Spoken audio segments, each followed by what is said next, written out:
So now we're going to go ahead and dive right into this first segment. So Paul George, he has suffered a hyperextended knee. Now, he was like, when he was playing defense, he was in a very, very awkward position, and he landed rather funny trying to adjust himself on the defense. I wish I could show the picture, but the picture is honestly a little bit weird, and I didn't really want to put that on this graphic. But yeah, Paul George is out. I have no idea for how long he's going to be out, but I've been saying this since the jump. I don't know why teams decide to play their starters, especially their starters who have a history of being injured. Like, this isn't the first time that Paul George has suffered an injury, and in fact, he's suffered numerous injuries over the span of his career.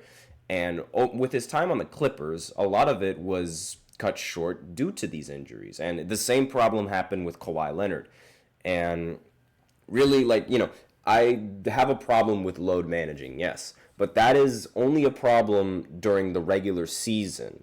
Like, for the most part, I'm actually I think load managing is a very smart strategy and something that a lot of players should do. It's just when you abuse it is when I have a problem. But doing it in the preseason, I think, is necessary for a lot of these players. And I just don't understand why the 76ers even bothered with playing him in the preseason game. Because look at what happens now. Look at what happened. Now you just lost one of your best players and the season is about to start. It's obviously not going to start this week or towards the end of this week, but it's about to start real soon. And the fact that now they're probably not going to enter the season with Paul George, it's a little bit concerning now. And not to mention the fact that these ankle injuries or these leg injuries that he tends to suffer, it's also rather concerning. Like, you need Paul George healthy, and you need Joel Embiid healthy as well. So the fact that the 76ers even wanted to play Paul George in this game, I'm just constantly questioning, because we know Paul George's injury history. We know he's not the most healthy player, and we also know he's not the youngest player either. He's 34 years old, I believe, and this is just not ideal. This is really not ideal. Now, the Sixers, they ended up winning comfortably in this game, so I guess, you could take that however you will and take it with a grain of salt. 76ers, they won comfortably 104-89, partly in due to Trae Young and all of his turnovers in the 27 minutes that he played.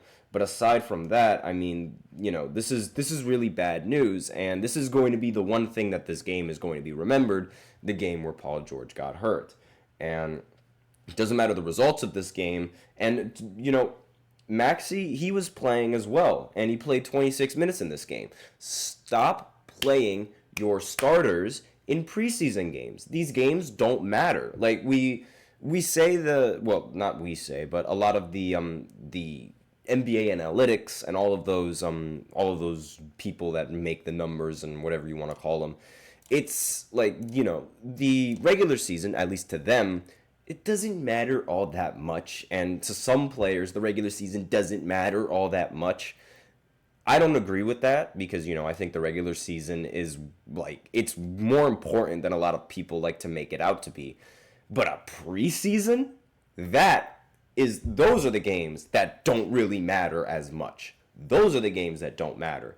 And because they don't matter, why are you playing your starters? It goes right back to that point. It should not happen. These sort of games should not be, these sort of injuries should not happen. There's no reason why Maxey should be playing 26 minutes in a preseason game.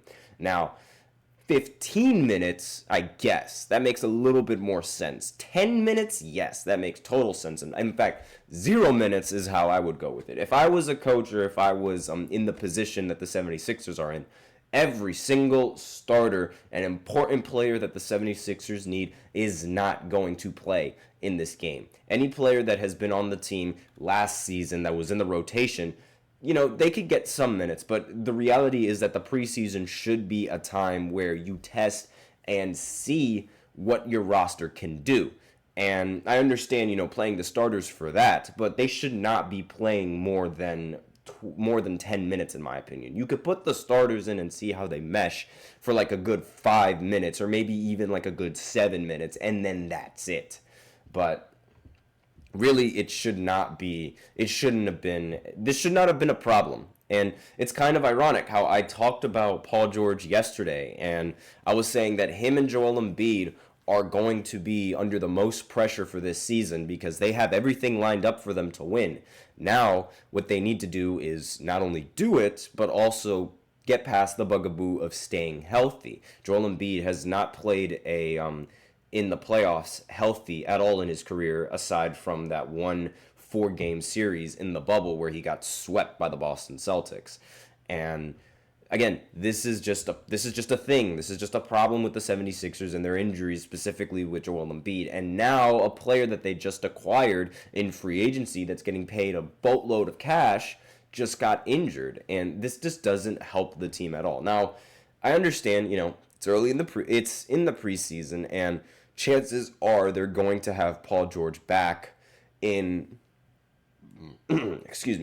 in the regular season, and they're going to have him back for enough games to continue playing in the regular season. So that's not really the concern, but the concern that I have is just being able to stay healthy throughout the rest of the season, because we already saw that, he got hurt in a preseason game. So what's going to happen in the regular season? How do we know he's not going to get hurt then? How do we know that he's going to be able to maintain his health throughout the long throughout the long regular season that these guys have? Not to mention the play-in tournament adding a couple of games to that as well. So it doesn't really look good for Paul George, and it's just not a good look at all, especially considering his injury history and how often he's been injured in crucial moments.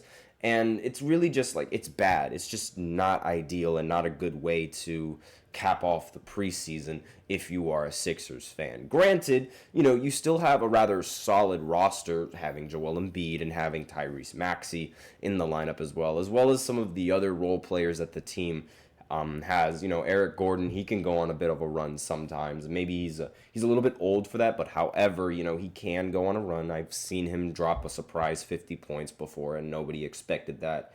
And they have several other players off the bench. Again, they have a very solid team.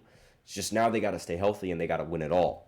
This is the make or break, in my opinion. And it's really I get it, trust the process, so maybe I am overthinking it a little bit, but again, this process has been going on since Joel Embiid was drafted, which was, I believe, since 2017, or maybe even earlier than that, 2016. He was injured for the first year. Of course he was injured for the first year, and he was unable to play in that first year of his rookie year. But this is sort of just the same thing. And this was a problem with Paul George on the Clippers. This was a problem with Paul George on Indiana and his first stint with Team USA as well, when he did suffer that horrible leg injury. Oh my Lord, that was just, looking at that injury just gives me chills. And thinking of that injury just gives me chills now that I'm thinking about it. It was a tough way to go down, but his legs aren't really the best, and he's only getting older. So I feel like this could be a problem that it's not a problem now, but it could stem into a bigger problem as the regular season continues. So those are my main concerns with this injury. In conclusion, I guess you could say. So that's all that I have for the first segment. Again, prayers up for Paul George. Hopefully he can recover pretty quickly for the 76ers. Otherwise, the city might go down in flames. But aside from that, we're going to go ahead and go into the second segment, and we'll talk about why De'Aaron Fox did not accept a $165 million contract extension that was offered to him by the Kings, and what that could mean for the Kings going into the future. So I'll be right back after this short break. Be sure to stay tuned. I feel like I'm losing my mind. Is everybody in the world blind? Please, Lord, give me a sign, a sign. I feel like I'm losing my mind. Is everybody in the world blind? Please, Lord, give me a sign, a sign.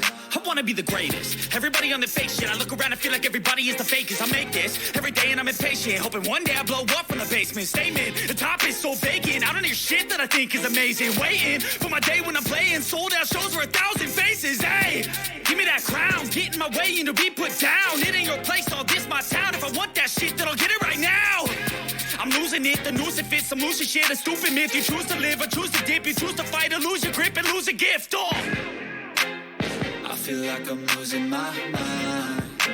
Is everybody in the world blind?